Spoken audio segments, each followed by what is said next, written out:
رسول اللہ صلی اللہ علیہ وسلم کیا دوسرے مردوں سے قبر میں مختلف ہیں یا ویسے ہی ہیں؟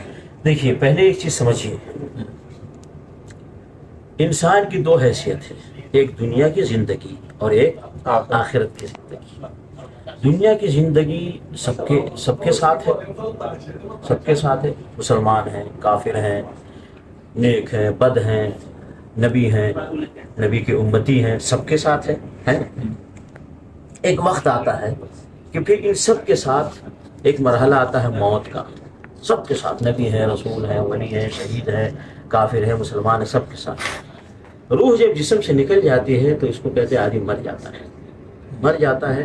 پھر اس کے بعد اسلام میں یہ ہے کہ اس کو غسل دیا جاتا ہے، اس کو کفن پہنایا جاتا ہے، اس کے لیے جنازے کی نماز پڑھی جاتی ہے، قبر کھودا جاتا ہے، اس کو دفن کر دیا جاتا ہے۔ اب اس دنیا سے منتقل ہو کر وہ اب آخرت کی زندگی میں منتقل ہو گئی، ٹھیک ہے، دنیا کی زندگی ختم ہو گئی، اب آخرت کی زندگی ہے، برزخ کی زندگی۔ اب وہاں کی جو زندگی ہے وہ بھی سب کی ہے، اچھوں کی ہے، بروں کی ہے۔ بروں کی زندگی بری ہے، تکلیف کی ہے، اچھوں کی زندگی اچھی ہے۔ رسول اللہ صلی اللہ علیہ وسلم کائنات میں سب سے اچھے ہیں، رسول اللہ صلی اللہ علیہ وسلم کائنات میں سب سے افضل ہے، رسول اللہ صلی اللہ علیہ وسلم کا مقام سب سے افضل و اعلیٰ ہے۔ تو آخرت میں بھی اور برزخ میں بھی نبی صلی اللہ علیہ وسلم کی زندگی سب سے اعلیٰ اور سب سے افضل ہے، لیکن کیسی ہے صرف اللہ جانتا ہے، کائنات میں کوئی نہیں جانتا، کوئی انسان نہیں جانتا۔ اسی لیے شہداء کے بارے میں اللہ نے کیا کہا، وَلَٰكِن لَا تَشْعُرُونَ، تمہیں وہ زندہ ہیں لیکن تمہیں ان کا شعور نہیں۔ وَعِندَ رَبِّهِمْ يُرْزَقُونَ، وہ اپنے رب کے پاس رزق دیے جاتے ہیں۔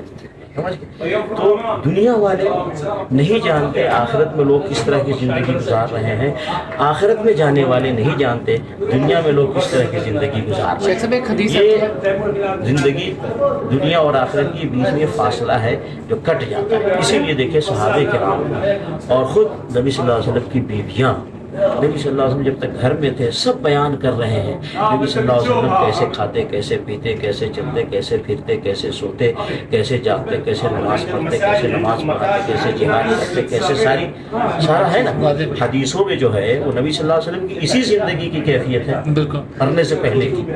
لیکن بتائیے جب نبی صلی اللہ علیہ وسلم قبر میں دفن کر دیا گیا، سب سے قریب اسی حجرے میں اماں عائشہ رضی اللہ تعالیٰ عنہا ہے۔ بتائیے اماں عائشہ رضی اللہ تعالیٰ عنہا نے نبی صلی اللہ علیہ وسلم کے قبر میں جانے کے بعد کی ایک بھی حالت کا بیان کیا ہے؟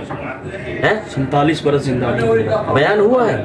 بھائی اگر کوئی کانٹیکٹ ہوتا نبی صلی اللہ علیہ وسلم کے قبر میں جانے کے بعد تو سب سے پہلے اماں عائشہ سے ہوتا، جبکہ اللہ کا باتیں ہوتی، گفتگو ہوتی، ملاقات ہوتی، یہ سلام کرتے، بہت جواب آتا، ابا عائشہ اس کو بیان کرتی، اور وہی قریب نہیں پیاری بیٹی فاطمہ رضی اللہ تعالیٰ عنہ، اور کتنی پیاری بیٹی نبی صلی اللہ علیہ وسلم کی کہ جب نبی صلی اللہ علیہ وسلم کی وفات ہوئی ہے تو معلوم وفات سے قبل نبی صلی اللہ علیہ وسلم نے اپنے کان میں بیٹی سے کچھ کہا تو رونے لگی، پھر دوبارہ کچھ کہا تو ہنسنے لگی، تو پوچھا گیا فاطمہ رضی اللہ تعالیٰ عنہ سے کیا بات ہے، آپ پہلے رونے لگی بعد میں ہنسنے لگی؟ تو کہا انہوں نے خبر دیا کہ میں دنیا سے جا رہا ہوں تو میں رونے لگی۔ پھر کہا کہ تم بہت قریب مجھ سے ملو گی تو میں ہنسنے لگی۔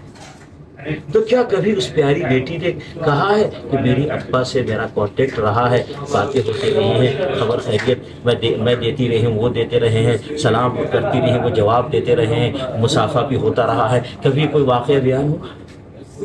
ابے تو جب وہ اتنے قریب، بیوی بھی قریب ہے، بیٹی بھی قریب ہے، نواسے حسن حسین بھی قریب ہیں، داماد علی بھی قریب ہے، ایک واقعہ نہیں کہ قبر میں جانے کے بعد کوئی کانٹیکٹ ہوا ہے، تو پھر آج کیسے یہ لوگ کہتے ہیں کہ لوگوں کا کانٹیکٹ ہوتا ہے؟ نبی صلی اللہ علیہ وسلم کا جواب بھی کسی